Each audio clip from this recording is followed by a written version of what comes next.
How do you feel? I'm honored that we have our own podcast title. This, again, is something that we do every time we talk on the phone. So now we're just recording it and having whoever else wants to listen to this thing. But it's fun, man. Anytime to talk this kind of stuff with you is one of the things I look forward to the most. Yeah, we're going to have a ton of fun. I'm really looking forward to doing this with you on a monthly basis. Came up with the name Rehashables. It's a play off of one of our other favorite podcasts, Yep.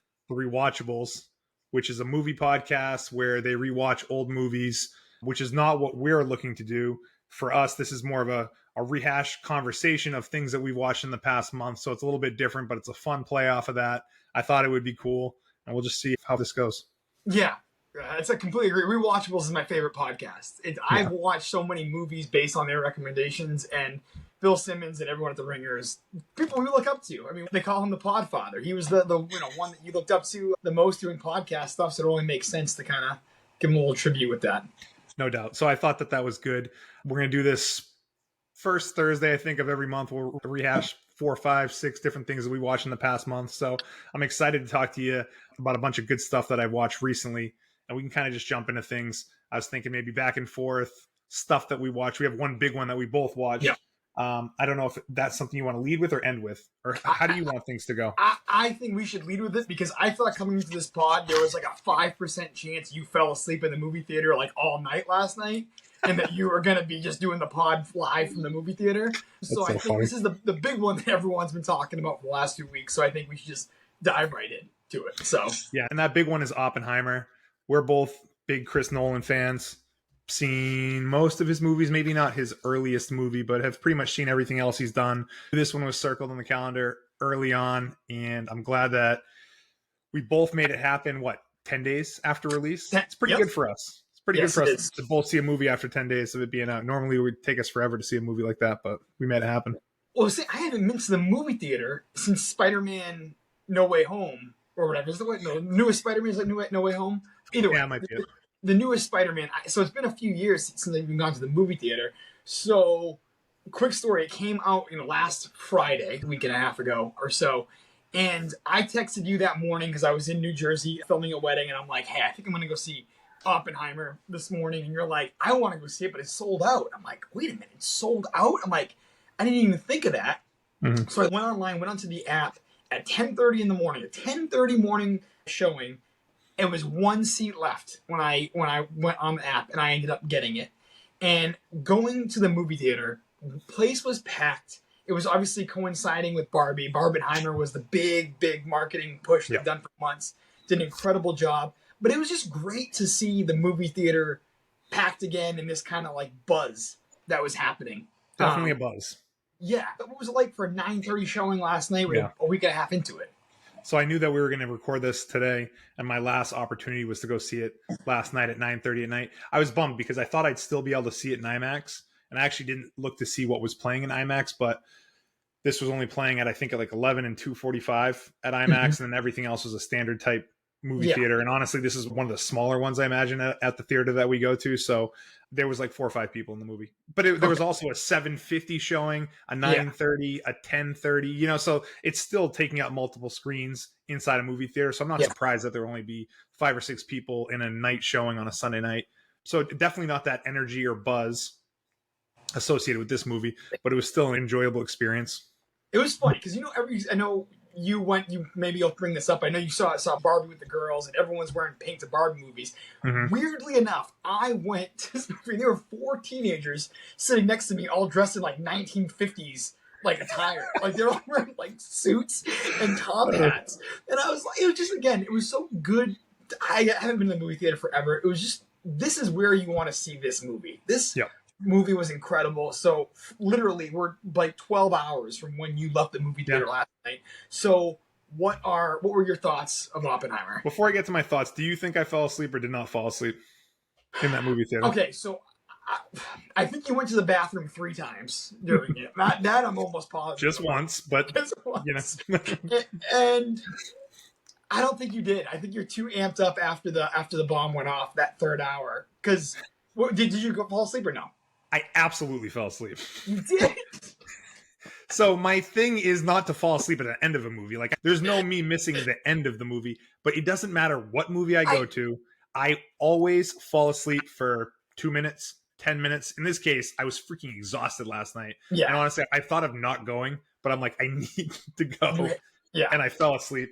Probably like that first like 45 minutes, maybe I missed a couple things, but I feel like I caught up on some of the stuff that I read and some podcasts that I listened to since then. But yeah, definitely fell asleep, unfortunately. For like how long? Like were you have an idea? Were you like I was you off like 20 Man, I was minutes? just Like kind of like in and out of it. It's actually kind of pathetic, but yeah, that's probably like on and off for the first like I yeah. don't know half hour. You know, I'd wake up, I'd watch like 10 minutes, and I'd fall asleep for like 5 minutes, and I definitely felt disjointed, and I had a hard time like regaining who people were, Yeah.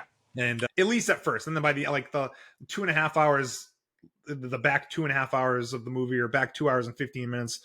Obviously, all in, edge of my seat, like really enjoyed it. But yeah, of course. I mean, I fell asleep at Barbie too. I mean, this fall, and we'll get to that. But like, I fall asleep at every movie I go to.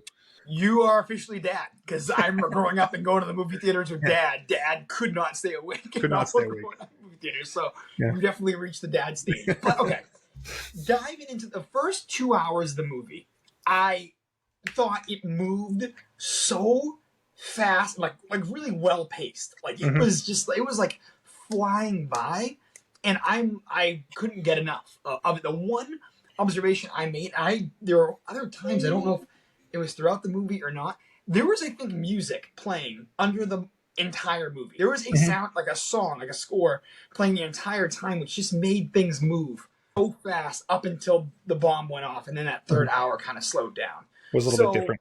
what were some standout things like for you? Like, what was like besides the bomb going off? I don't know, like the cast. Were there any surprises? The cast. There was a million people in that movie that you'd recognize, and I had Mhm. no idea going into it who was in it. Yeah. You know, like I think we joked about Robert Downey Jr. being in the movie, which I just had no idea. But I mean, you name it. There's Casey Affleck, Matt Damon, Yeah. Josh Hartnett, Florence Pugh, Emily Blunt. I mean, there's a million people. There's some that guys in it too, and Yeah. you know, I was blown away by the cast. People kind of kept surprising me right up until the end. I texted you right after the movie. My most pleasant surprise was Josh Hartnett. Mhm. I like remember Josh Hartnett growing up from Faculty. From he was in 40 Days and 40 Nights. He was like a big thing when I was growing up. I think every girl had like a poster of him, and he just completely disappeared. And then all of a sudden, like Josh Hartnett, and not only is he like he has a pretty big role Yeah. in Yeah. this movie. I was just so happy for him. And He it was hasn't awesome. been anything in my recollection since Pearl Harbor. That's the last Yeah. thing I think Yep. of him in. He might have been in a few things since then, but that's the last thing that I remember him from. So that was a long time ago. That's like a high school movie. So obviously with Cillian Murphy, the guy that plays Mhm. Oppenheimer, whatever, I have not watched Peaky Blinders. I know you haven't watched Peaky Blinders. Have People not. absolutely love that show. And he's kind of been in a lot of Nolan movies, The Dark Knight, Inception, not Dark Knight, the Batman Batman Begins, Begins. Inception. He was in 28 Days Later, that like awesome like zombie movie years ago. I know it's still early in the season, but I don't know how anyone else could be a front runner for Best Actor for the Academy Awards next season because He was in 99.9% of that movie. He was the whole thing. ridiculous though. Yeah. He like his eyes were so big. He not a big guy to begin with, but I know he lost weight for this movie. He was Mhm. so thin, and I guess just absolutely embodied him. I couldn't take my eyes off the screen. When he was on, which he was on every scene, but he crushed it. The great opportunity for him. This is definitely a career defining thing. He's been in a bunch of things, like you said, but as far as his time to shine, this was it. And I thought he crushed that role. Like to me, he is Oppenheimer. Like I've seen pictures of Oppenheimer since then, but like in my mind, Mm-hmm. this is him, which is And kind of it's cool. just like I don't know. Truthfully, like I didn't know much about Oppenheimer. If someone came up to me a year ago and was like, "Hey, do you know who Robert Oppenheimer is?" I Mhm. would have no idea that he was the father. Did of you the even know that he was involved in creating the atomic bomb? only through like the press of the lead up Yeah. to this movie. So not even before that. And there was a lot of things leading up to the movie. A lot of like, I'd see articles that'd be like the true story about Oppenheimer, Mhm. or read this before you watch the movie. I actually didn't read any of that, and I Yeah. didn't think it was to my detriment. I've read some things since then, and it sounds like it's a very historically accurate movie, from what I understand. Mhm. Very, very interesting story, though. You know, Again, you take a 3-hour biopic movie about the creation of the atomic bomb, And the amount of money that this movie got, its opening week, it just shows Christopher Nolan. He's a guy that gets people to the movie theaters, and he did an incredible, absolutely incredible job in this movie. What was your favorite scene? Like, I know, was it the bomb blowing up, Of the course, I test? mean, how couldn't it be, right? Like, there was a ton of great dialogue, and I really enjoyed some of the trial scenes that were in the back third of the movie. But of course, the bomb is what it all builds up to. I wasn't sure how they were going to portray it on the screen, and I thought they did a good job building up to it over the course of 2 hours or so. Yeah. And then when they did it, and everyone had different places where they were for it to happen, it was a success. The light on his face was amazing, and then the way they showed the bomb on the screen, I thought was great too. Again, for something that is going, what happens. I mean, we know that the bomb worked in the Trinity test, and then we ended up using it to end World War II. But I was just on the edge of my seat during the countdown of the 30 seconds because you just didn't know how they were going to show it. And when they showed the light but no sound, which is, I guess, exactly what happened. You saw the light, and it took 12 seconds from when the light was shown for the sonic boom from the to hit them, and it was that kind of reaction. I guess it was that accurate. But and then after it went off, like, he just got such a hero's reaction. Everyone putting him on his shoulders and chanting "Offie, Offie," and then how he kind of dealt with that, his role in creating a weapon that could destroy the world or had the power to destroy the world, and he had to deal with that afterwards. He was very conflicted because he had it in his mind that if it wasn't him, someone was going to do it, and that Russia was still going to do it at some point. And he was really advocating for controls around this sort of stuff, not developing the H-bomb, which went on to happen. Yep. But you could just kind of see how he was conflicted, and you can understand why, because not only did he kill, or responsible for killing, I mean, maybe 150, 200 after the radiation on Hiroshima and Nagasaki, but like just the potential that this is out there moving forward. And I think it's a timely thing to consider with everything that's going on in the world right now. So I think that adds to the interest for this type of movie. Well, it kind of ends the movie. You get spoiler alert. Obviously, I'm assuming anyone that watches this now, we're spoiling a movie, I guess, that is a realistic account of things that happened, 70 years ago or whatever. But the scene when he talks to Einstein at the end, they kind of hear what he says, and then the vision of like bombs going off all over the world. He was part of this creation was nuts. Well, so one of the and that conversation, one of the main things was they were talking about how they feared that when they ignited the bomb, that it would just continue exploding, and the atmosphere and the whole world would be engulfed in this atomic explosion. And that wasn't the case. It went off, and it had the radius that it did. But I think he ended it by saying like he feared that he did ultimately do that in a way, like he ignited this thing that's kind of kept going. Yeah. And then obviously the visions that he had at the end, but very powerful, very powerful, very well done. Very happy that I got a chance to see it so we could talk about it today. Probably one of my favorite movies of the year when it's all said and done. I can just tell already. I'm happy you saw it. Thanks for going late last night. Could talk about this forever. I know we're like kind of like 15 minutes in and still I'm like number one, but I have a question about it though. Yeah, go ahead. For you. Where does this rank on your all-time Christopher Nolan movies? I was going to just ask you the same thing. Yeah. There's two big ones I haven't seen though. Truthfully, I've not seen Dunkirk and I've not seen Tenet. So I know you've seen both those movies. Seen both those movies, yep. Or whatever. For me, one is Inception. I absolutely loved Inception. It was such a wild, unique concept. Obviously, Leo in his absolute prime. Just a phenomenal movie. So that's one. Dark Knight's 2.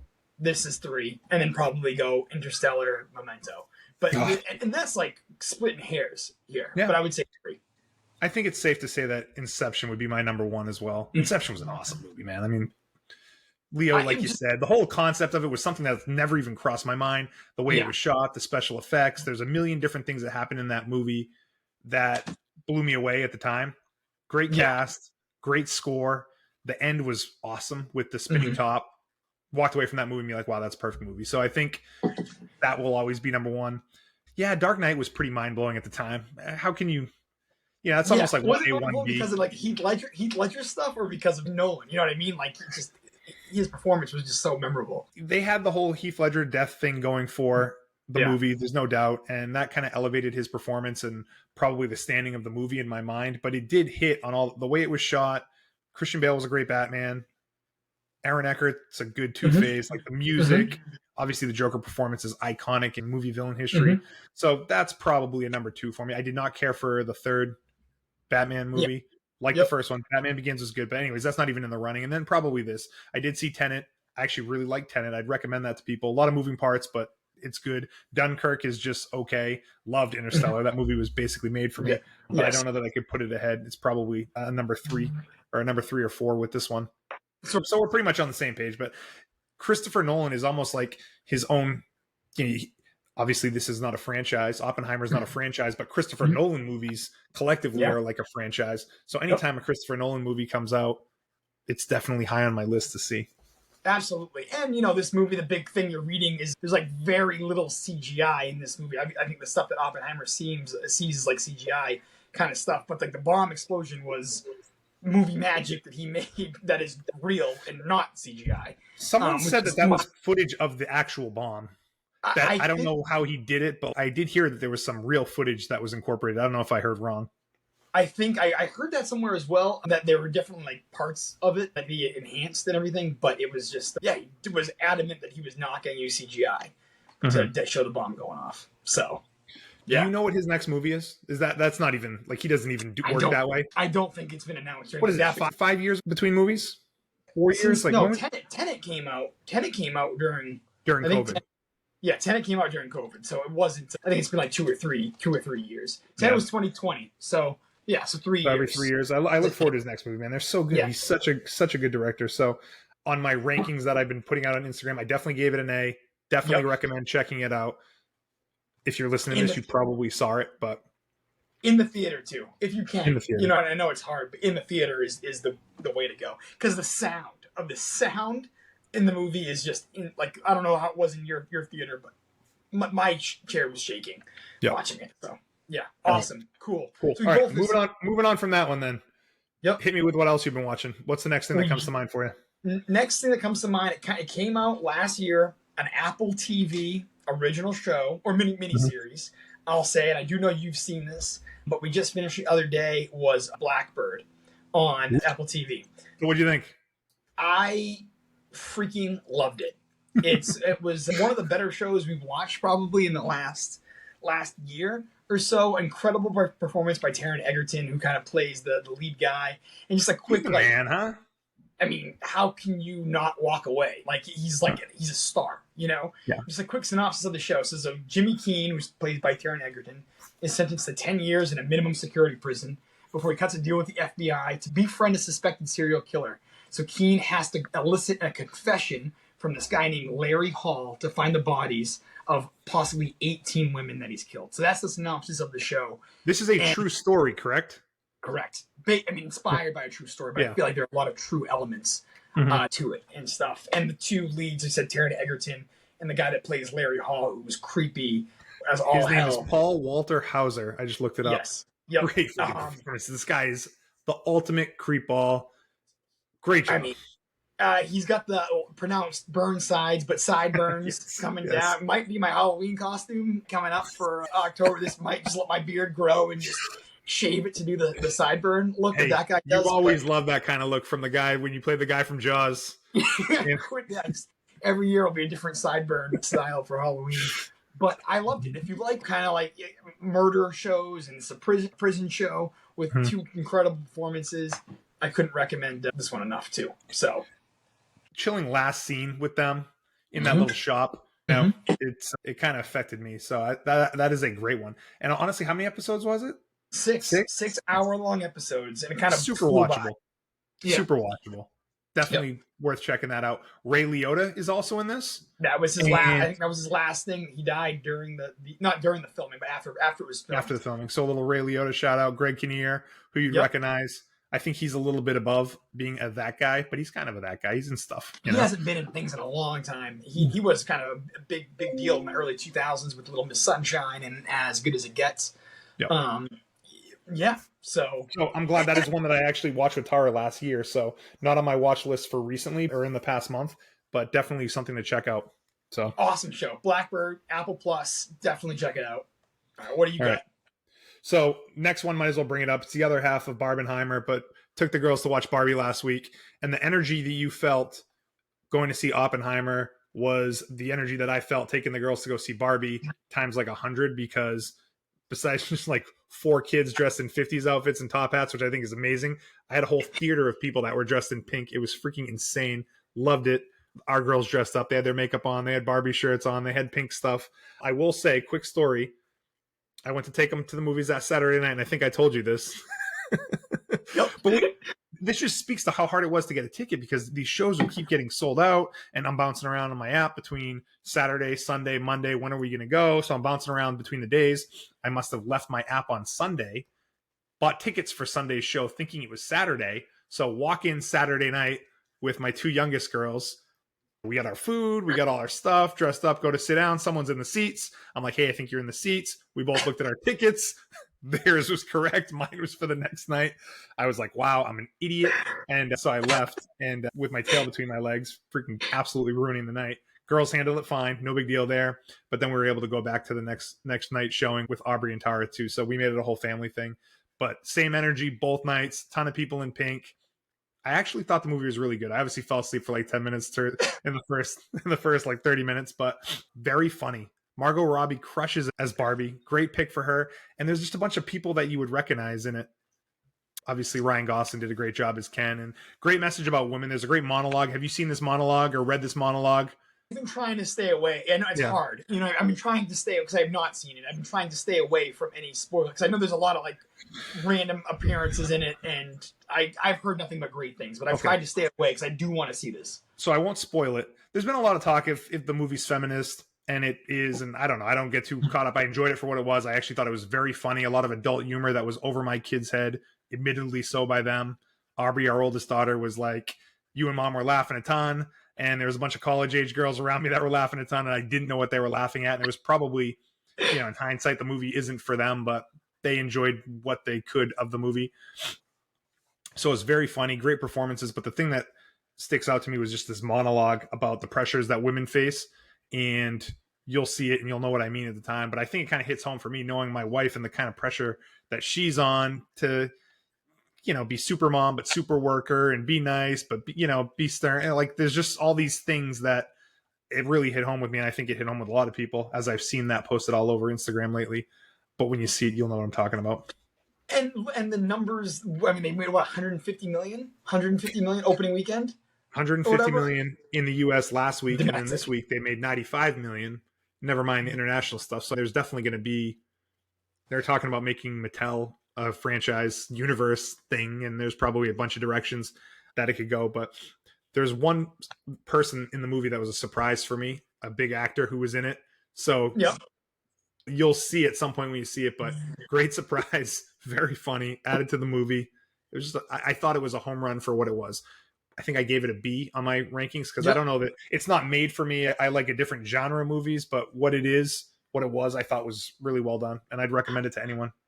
And Greta Gerwig, she was the director for it. I think she's incredible. I mean, I know she did the two most popular ones, Lady Bird, which I thought was okay. But I told you about Little Women, and I stand by it. Little Women is one of the best movies that has come out in the last 10 years. Little Women is phenomenal. Would my kids like that movie, or is it older than that? It's like Aubrey, 11 would be the absolute youngest, I would say. It's not like a mature movie or anything like that, but the concepts and that kind of stuff, I would say it's more of like a 13 to 15 year range, but just incredible.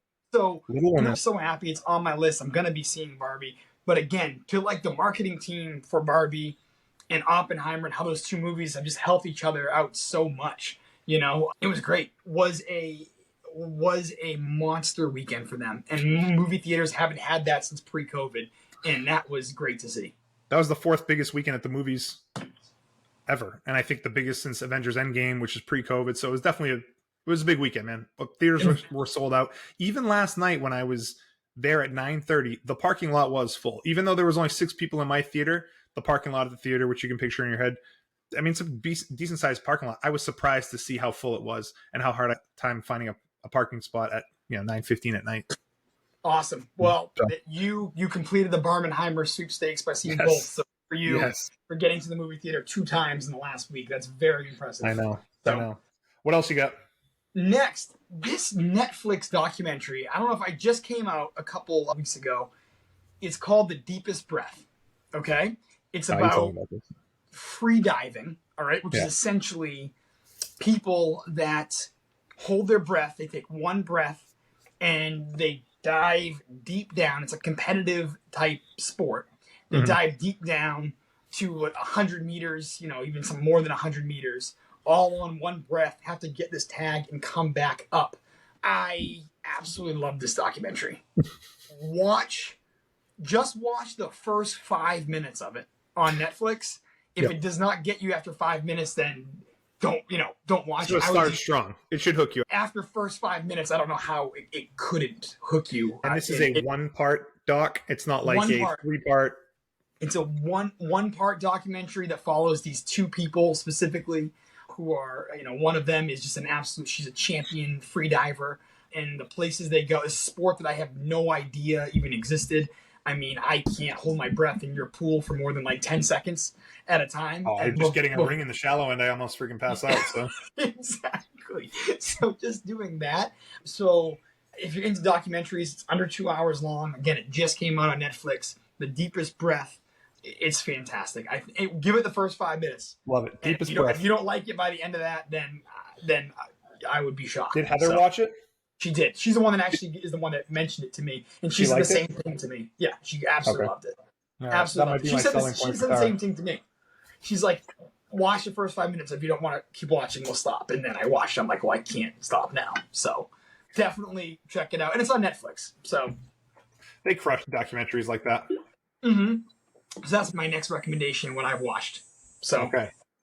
So next one for me, and I've talked about this enough to you, but just to throw it out there, was Silo on Apple TV. Yeah. And this show was something that I had never even heard about. It came out, saw a little bit about it.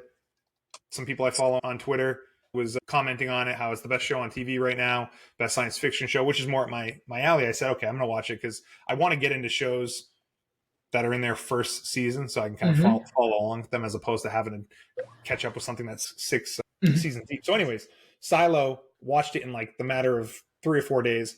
And basically the story is there is a silo in the ground that holds maybe like 10 to 15,000 people in it. They don't know who built it. They don't know why they're in there. They have no idea what is outside of the silo. Like nothing. Just so this is generations of people that have just 150 years.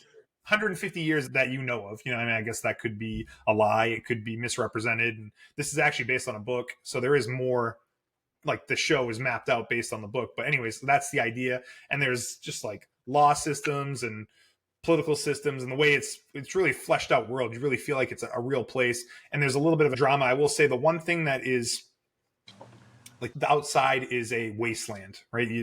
They have to stay down there because they can't survive. And there's a camera that shows the outside of the exit, right? And there's one rule where it's if you ask to go outside, they have to let you go outside. They put you in this suit. It's like a big thing. People watch it, and it's like something that they do early on in the show. They put you out there, and they watch you on the camera go out there, and your job is to either clean the camera so people can see it better or not clean the camera. And there's a lot of stuff that happens when people go outside, and that kind of leads to the overall mystery. It ended phenomenally well. Rebecca Ferguson's in it. Tim Robbins is in it. Common is in it. There's that guy type people that you would recognize. High production value, very tense. I love a show that has a good mystery. We've always loved Lost. It's our number 1 ranked show. The thing I liked about it was the ending on a cliffhanger, wondering what's going to happen next, kind of creating this idea in your head, and then whatever happens. But this is very much one of those shows. I would put it on the top of anyone's list that's into science fiction type shows to watch next. Easy watch, awesome show. Well, it just went to my top of my list after that awesome explanation by it. Yeah. I am so sold on this. And you're not the only person who's... I've heard this from like 2 or 3 other people that have loved it. So, yeah. And this is Apple TV, right? Too? Apple TV. Apple TV. And, man, you're buying stock on Rebecca Ferguson. She's your girl right now. With big Rebecca Ferguson guy. She is in the new Mission Impossible, which I haven't seen yet. She's in Dune. She's in stuff, Yeah. That's so awesome. And I think that was a great explanation for it. And how many episodes is it? I think it's like 8 or 9 episodes. I think it's 10. I'm reading it 10. And it says 10? Right here, just reading a few things, the finale got like ridiculously amazing reviews, like The 10 out of finale 10. was freaking incredible. Yeah. Great performances. I got to tell you, I was going to say this to the end, but Apple TV crushes for me right Yeah. now. Like they Yeah. do a really good job. And I have another Apple TV show. I actually have two more Apple TV things here. Oh, wow. And there's other things that have caught my eye on Apple TV. You know, that Hijack show, Foundation. Yep. There's this alien invasion movie coming out soon. Like there's stuff on there, and they do Ted Lasso's on there. Yep. There's a lot of good things on Apple TV. So I feel like I tell people to watch. Oh, hey, watch Silo on Apple TV, and they're like, I don't know, do I even have Apple TV? You know, like I own a box, but yep. You know, anyways, I feel like there's some confusion there, but don't sleep on Apple TV or Apple TV Plus or whatever the hell it's called. Yeah, they've invested so much money into that, and I mean, there's the morning show too with Reese Witherspoon and Jennifer Aniston. It's awesome. So thank you. That is 100% going to the top of my list. So okay. Great. Next what else for me, it's a 30-minute comedy show that no one probably. I read some stuff online about it and it caught my attention. Heather and I watched a trailer to it, and we're like, that looks like a good feel-good show. It's on HBO. It's called Somebody Somewhere. Okay. Oh wow, I've never even heard of this. Yeah, I've told you. I think I may have told you about it. It's a 30-minute comedy, but there are very serious elements to it. It basically is this woman who it all takes place in Kansas, and she had lost her sister to cancer about a year ago, and she's been battling severe depression, and she feels very out of place, and kind of finds her place with this like band of misfits in town. There's some tough moments because they deal with some very real elements, but there's also some very funny moments. I compare it very much to Schitt's Creek. If you liked Schitt's Creek, Schitt's Creek was great. You would like the show. And there's 2 seasons. It just got renewed for a 3rd season, so it's doing well on HBO. And you know, Schitt's Creek took a little while to find its footing. Yeah. And once it did, it really took off. I mean, that show became such a phenomenon. It was an absolute huge show. And I feel like at the end of this 2nd season, it's absolutely hit its stride, and I'm like, this now is feeling like that. 30-minute episodes. So I think that's also important. These aren't like huge commitments, and these aren't. I think it's 8 episodes per season. Very much a feel-good show, and it's not on a lot of people's radar. So I wanted to give it a plug because Heather and I both really enjoyed it.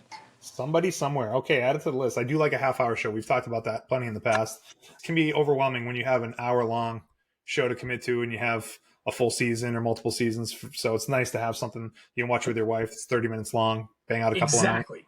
So that was my little spiel on it. You know, I don't want to. There's literally nobody in it that you would recognize, which HBO is like very famous for with like creating shows. They don't always get the biggest names, even though they're, I think, the best. I mean, the best network for TV shows. But yeah, great show. So I want to put that on my list.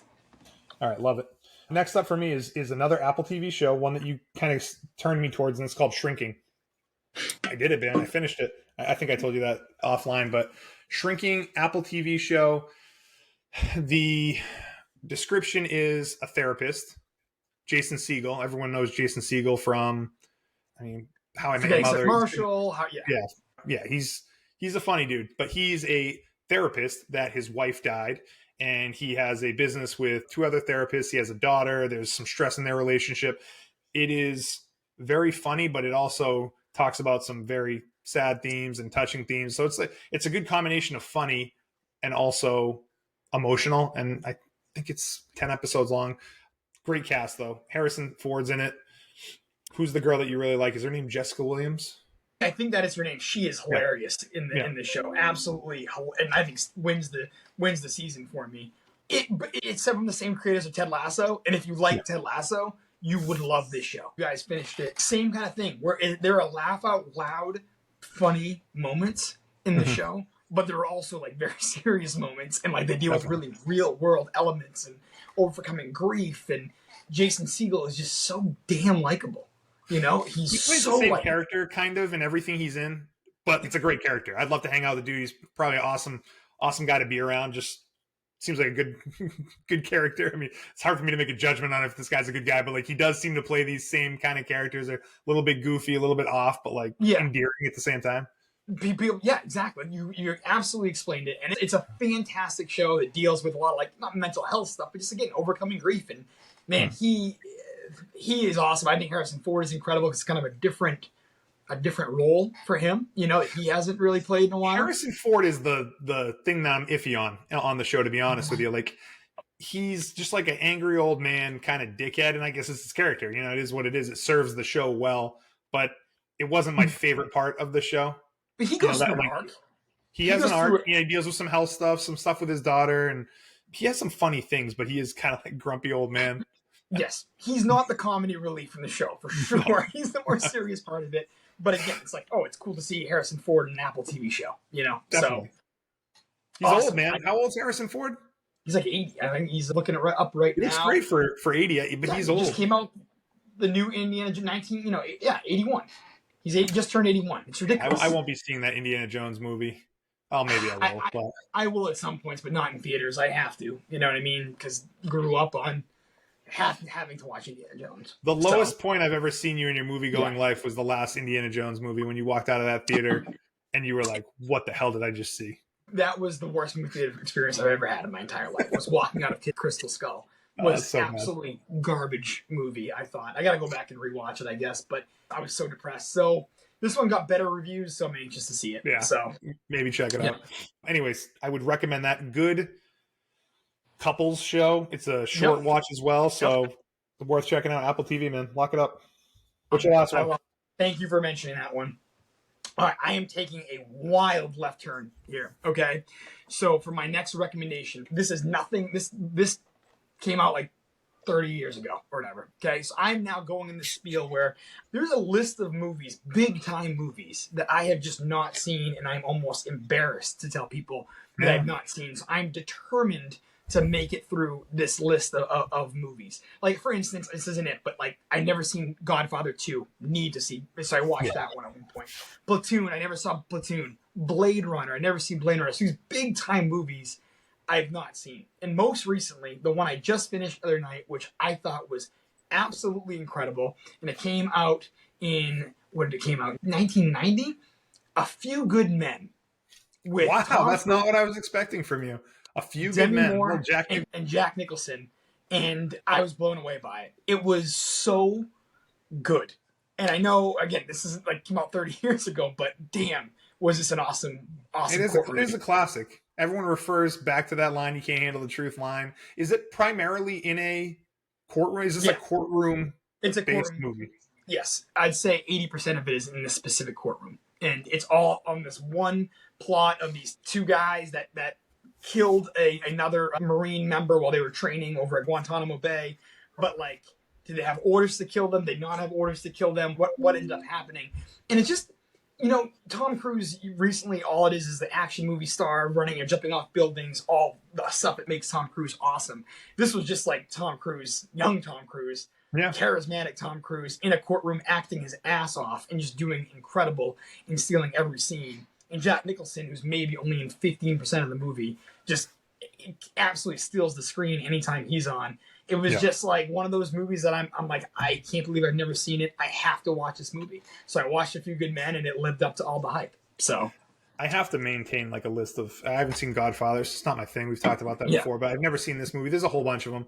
I feel like I need to maintain a list, and then now that we're going to do a podcast like this on a monthly basis, make one of my 5 be some old movie. Because it's not hard to find that movie. It's probably cost $4.99 on Apple TV. It's exactly So it's just a time thing and making an effort to. So it'd be kind of fun to throw in an old one every so often. That's what I'll be doing. Once one of these a month, I'll probably be throwing in an old movie, and I highly recommend if you haven't seen it, it's worth it. Again, they still make movies like that anymore. You know, it's awesome. You good, man. Yeah, I mean, honestly, that is a movie that probably would not be made anymore with the way things are in movie theaters now. You got to be a franchise, there's got to be some reason to make back hundreds of millions of dollars, and I don't know that this movie is that back then.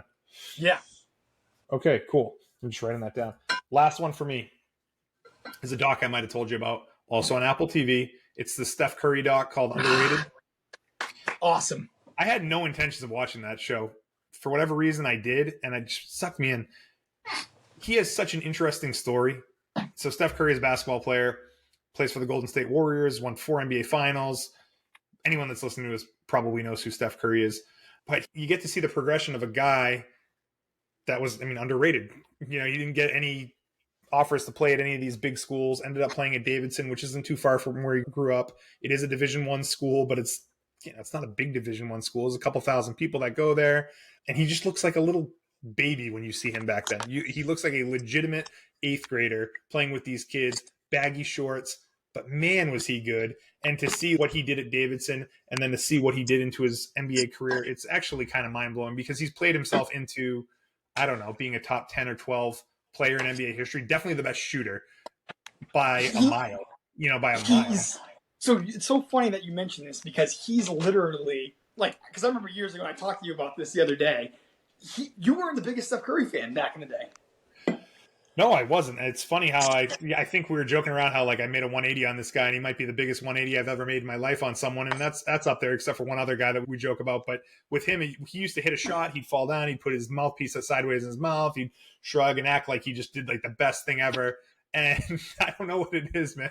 Now I think it's awesome. He is so good. It's hard to describe, but sometimes there's people and things where okay, the best guy is barely better than the next best guy, who's barely better than the next best guy beyond that. But then it's you have this history of NBA basketball players and shooters, and you have the best ones ever in this certain group. And then you have Steph Curry, and he's freaking light years ahead of everyone with his numbers. Just watching him, it's a thing of beauty to watch someone that is the best that there ever was at something.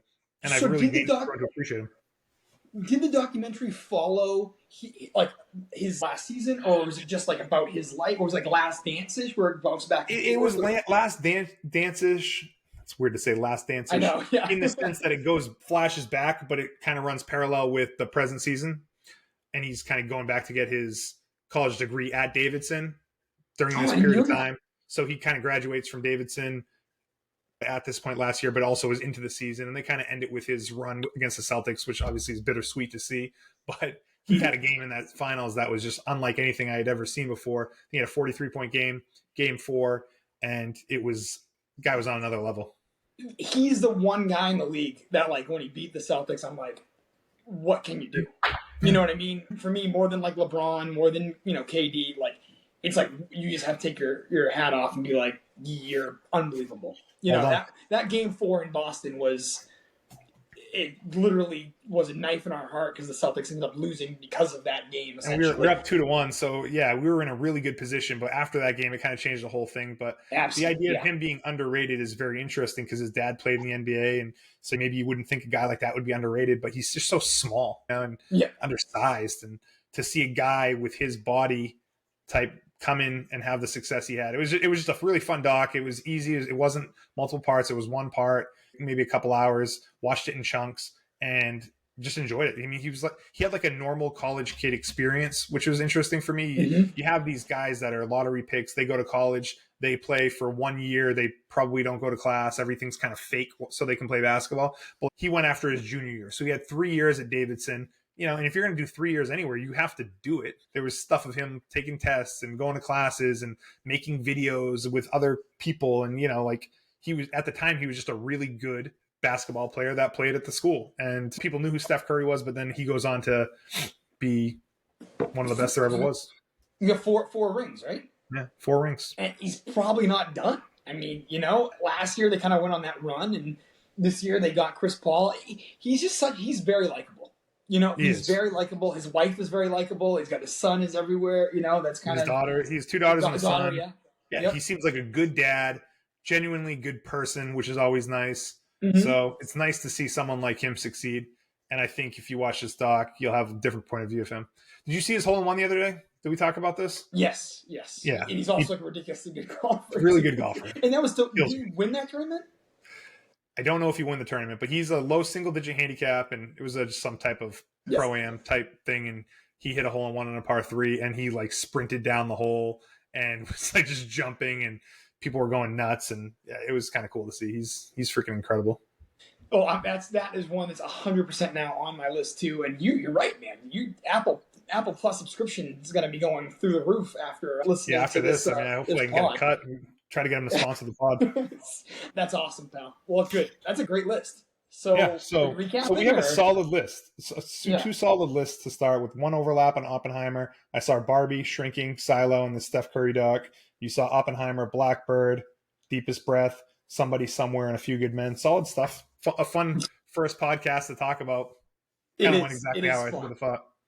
And no, that's awesome. I can't wait. Yeah, we'll do this once a month, and there's some more things coming up. I'm excited to finish. What's on your radar in the short term? Is there something that's like, okay, this is something that I'll probably have watched and finished? Because when I talk about these shows, like I at least want to finish the season of. If I was watching a multi-season show, I wouldn't talk about it until I at least finished a season of it and say, hey, I watched the second season of whatever. I'd say the biggest thing, kind of a documentary series right now on Netflix, is really getting my attention. I've not finished it. Is Quarterback. Same. Just to get me fired up for the NFL season, and I've been shocked at how much I've loved it. And we'll definitely both be ready to talk about that next one.